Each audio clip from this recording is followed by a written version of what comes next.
Do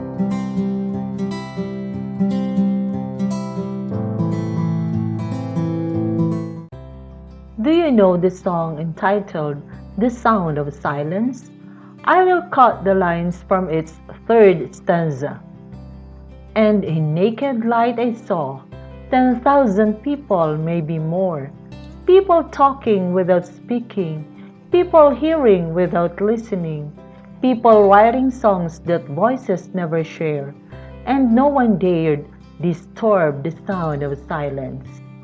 What does that stanza tell about communication? That song, The Sound of Silence, has a message to convey about communication, and that is nonverbal communication. The delivery of message through non-word messages is the process of nonverbal communication. According to Valencias and Brown, the forms of nonverbal communication are chronemics, haptics, gesture, body language or posture, facial expression and eye contact, object communication such as clothing, hairstyles, architecture, symbols, infographics, road signs and traffic lights, and tone of voice. Print and non-print ads are also forms of nonverbal communication. Intrapersonal communication is a form of nonverbal communication that includes self-talk, praying, introspection, acts of imagination, schematizing, and memory recall. Nonverbal elements support a spoken message for greater understanding and expected feedback. That is true with the quotation, "A picture is worth 1,000 words." Now, let us consider communication ethics. What is ethics? Ethics refers to the principles of conduct governing an individual or a group, professional ethics, a guiding philosophy, a consciousness of moral importance. In any form of human communication, individuals or groups have similar or opposite views and behaviors which are governed by their respective moral principles. This reality generally affects how people communicate in general to whatever form of communication in various contexts and settings.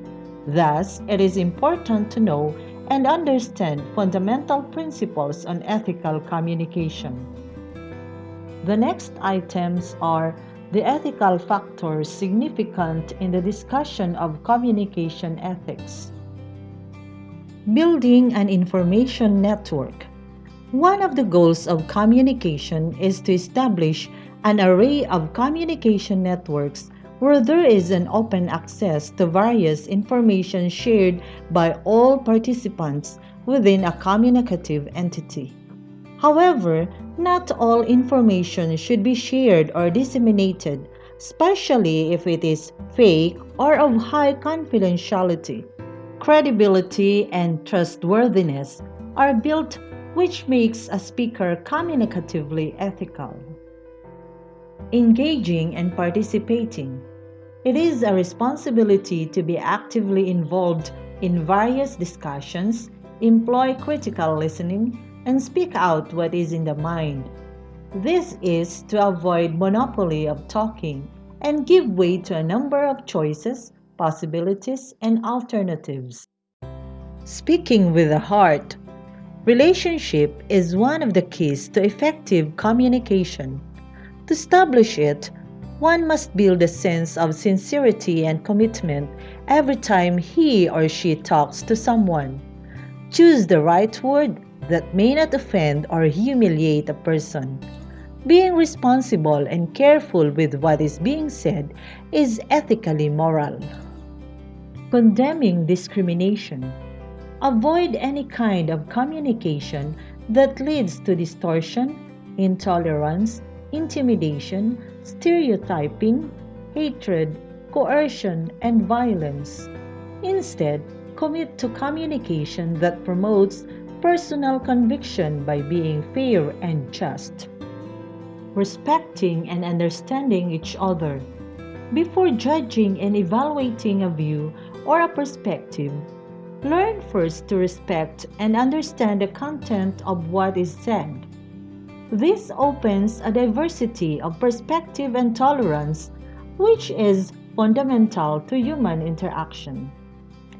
Let us always remember that communication ethics serves as guiding principles of moral and ethical foundation of communication.